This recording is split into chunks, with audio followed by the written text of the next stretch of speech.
waxaa jira dhaqamo aynu ka dhaxlay qurumo hore kuwaasoo aan cidiba u abtirin lana garanayn abbaarta iyo halka ay ku arooraan.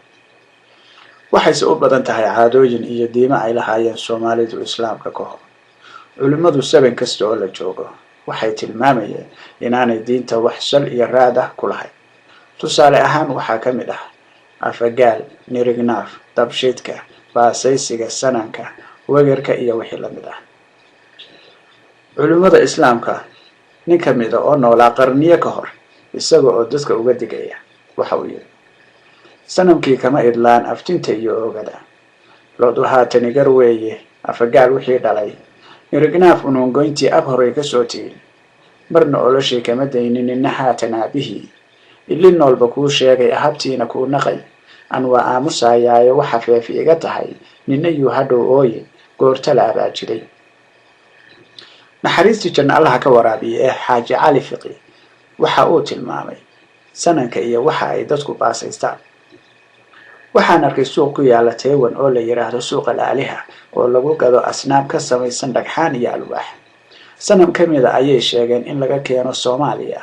waa qori madow, wuxuu ila ekaa geedka wegerka la yiraahdo. waxaan xusuustaa dumarka uurka leh oo qaata waxay ahayd markastoo ay guriga dibadda uga baxayaan inay gacanta weger ku sitaan.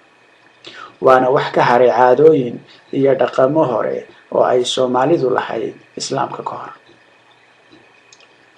waxaa jira munaasabad Soomaalidu taqaan oo sanad walba la qabto oo la yiraahdo dabshidka. qoys kasta inuu shido ayay ahayd, iyagoo arkayay inay maslaxad u tahay waxa ay ka aaminsanaayeen iyo cidda ku amartay toonna anigu garan maayo. waxaa jira Soomaalidii hore gabayo ay lahaayeen: duqaydii dhammaatay tolow dirirka yaa eegi, dabshidkii hadduu galo ayaa dhuxulihii daadin, degsaarkiiyo hangoolkiyo ayaa gudin u soo daad. waa munaasabad iyo xus ka dhex jira bulshada Soomaaliyeedna ay tahay in wax la iska weydiiyo innaga oo dhan. waxaan garanaynaa markaan maqalno howleebey kurbaanleebey haari maahee hanahaaban inay tahay ciyaaraha hidiya dhaqanka ah.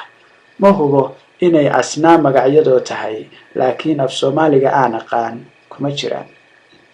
howleebey kurbaanleebey haari maahee hanahaaban waxaan arkaa hidde iyo dhaqamo ay ka tageen ummado hore oo aan weli la baandhayn, si saxan ah aan la inoogu soo gudbin macnaha iyo xikmadda ka dambaysa. waxaad maqashaa gudniinka fircooniga ah oo ka mid ah foolxumooyinkii iyo raadadkii ay ka tageen faraaciintu.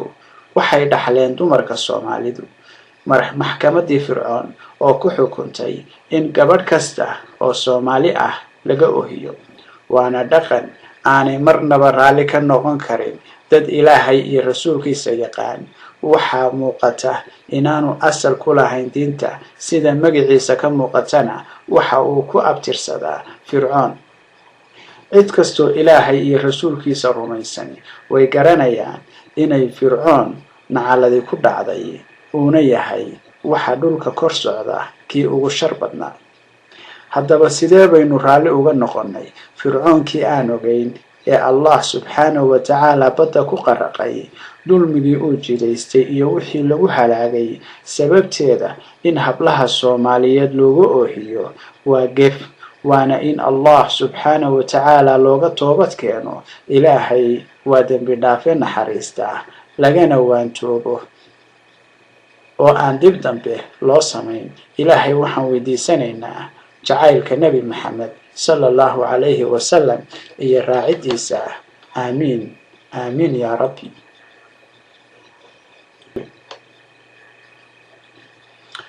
بسم الله الرحمن الرحيم. الحمد لله رب العالمين، وبه نستعين على أمور الدنيا والدين. صلى الله على سيدنا محمد وعلى آله وصحبه أجمعين.